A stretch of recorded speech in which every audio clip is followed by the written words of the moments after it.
You know that one neighbor everyone secretly has a problem with? The one who moves in, changes everything. And suddenly it feels like a war over something small, but somehow personal. That's basically what happens in Asterisk, Peter Rabbit Asterisk. But underneath the carrots flying and fences breaking, this is really a story about grief, jealousy, and learning how to share space and love. The story begins in the English countryside, where a mischievous rabbit named Peter Rabbit lives with his sisters and cousin.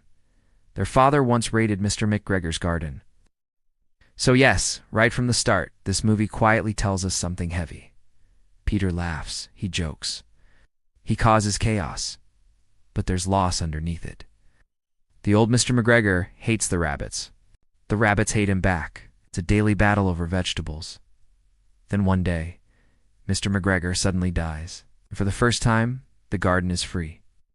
Peter and the animals throw a wild celebration inside the house. It's funny. It's chaotic. But it also feels like kids celebrating when the strict adult finally leaves the room. They think the war is over. It's not. Enter Thomas McGregor, the nephew. Tightly wound, allergic to everything. Side-obsessed control freak. He inherits the house and plans to sell it. But when he arrives, he finds animals everywhere. And Peter sees him as the next villain. But here's where it gets interesting. Thomas isn't evil. He's lonely. He's insecure. He feels overlooked in his own life. And the only thing he thinks he can control is this house. Meanwhile, their kind-hearted neighbor beloves the rabbits. She sees magic in them. She believes in kindness. And both Peter and Thomas care about her. That's where things turn from garden rivalry to emotional competition. Peter doesn't just want vegetables anymore. He wants to win. He wants Bee to choose him, because losing his father left a hole, and he doesn't want to lose anyone else. Thomas, on the other hand, wants stability. He wants Bee to see him as capable, responsible, worth something. So what starts as pranks and traps becomes something more personal. Fences get broken, allergies get triggered, feelings get hurt, and slowly, the conflict stops being funny, starts being painful. There's a moment where Peter pushes things too far. He triggers Thomas's allergies in a dangerous way. And suddenly, the joke isn't a joke anymore. You can see it on Peter's face.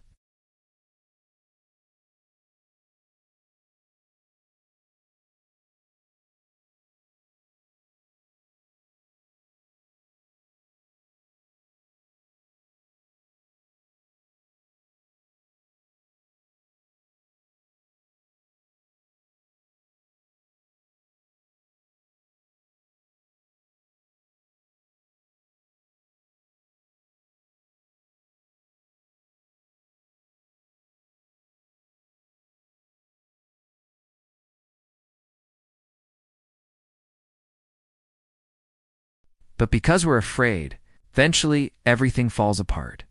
Bee sees the chaos. She feels betrayed by both of them. And for the first time, Peter realizes something painful.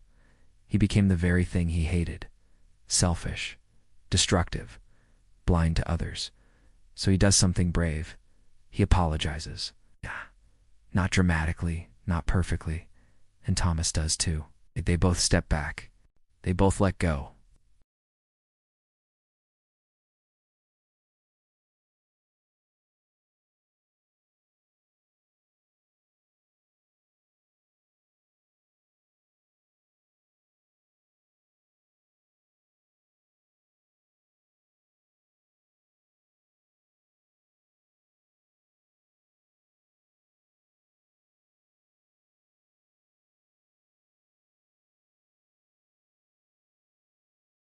But now there's balance. And Bee, she finally sees growth in both of them. What I love about Peter Rabbit is that under all the chaos and comedy, it's about maturity, about realizing you can't fight every battle, about learning that love isn't a competition, and maybe, just maybe, about healing from loss in unexpected ways. Peter didn't just protect a garden. He grew up. If stories like this, messy, funny, a little emotional, mean something to you too, I'd love for you to stick around. There are more films like this that deserve a deeper look. And sometimes, revisiting these stories reminds us of parts of ourselves we forget. So if you're up for that kind of journey, I'll see you in the next one.